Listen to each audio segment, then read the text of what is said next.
దేశంలో ప్రస్తుతం ఎలక్ట్రిక్ వాహనాల వినియోగం రోజురోజుకు పెరుగుతోంది. కేంద్ర ప్రభుత్వం కూడా ఎలక్ట్రిక్ వాహనాల వాడకాన్ని ప్రోత్సహిస్తోంది. ఇప్పటికే ఎలక్ట్రిక్ ద్విచక్ర వాహనాలు, ఆటోలు, కార్లు, బస్సులు అందుబాటులోకి వచ్చాయి. తెలంగాణ రాష్ట్ర ప్రభుత్వం కూడా పలు చోట్ల ఎలక్ట్రిక్ బస్సులను నడుపుతుంది.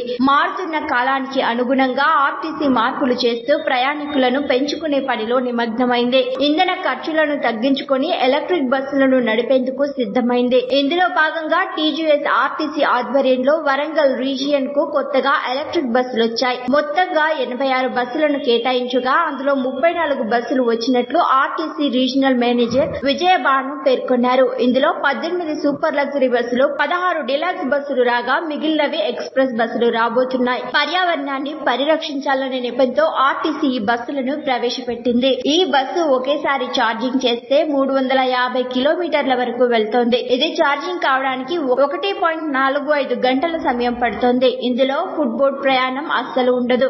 డోర్ తెరిచి ఉంటే బస్సు స్టార్ట్ కాదు. దీనికి గేర్ సిస్టమ్ ఉండదు. కేవలం ఎక్సిలేటర్ మాత్రమే ఉంటుంది.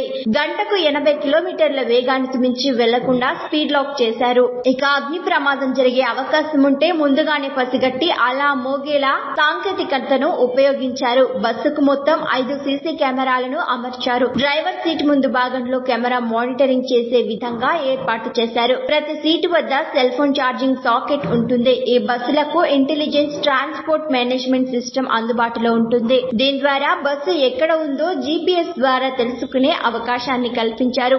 జీపీఎస్ తో అనుసంధానమై ఉండడంతో ప్రయాణికుల గమ్యం ద్వారా ఈ బస్సు ఎక్కడ ఉంది, ఎక్కడ వరకు వచ్చిందో తెలుసుకోవచ్చు. డ్రైవర్ మాట్లాడితే ప్రయాణికులకు వినపడేలా మైక్ సిస్టాన్ని ఏర్పాటు చేశారు. ప్రయాణికులకు అత్యవసరమైతే బస్సును ఆపేందుకు ప్రతి సీటుపై SOS మీటర్ పెట్టారు. సూపర్ లగ్జరీలో 41 సీట్లు, డీలక్స్ లో 45 సీట్లు, ఎక్స్ప్రెస్ లో 55 సీట్లు ఉంటాయి. మరిన్ని ట్రెండింగ్ వీడియోల కోసం న్యూస్ 18 తెలుగు యూట్యూబ్ ఛానల్ ను సబ్స్క్రైబ్ చేసుకోండి.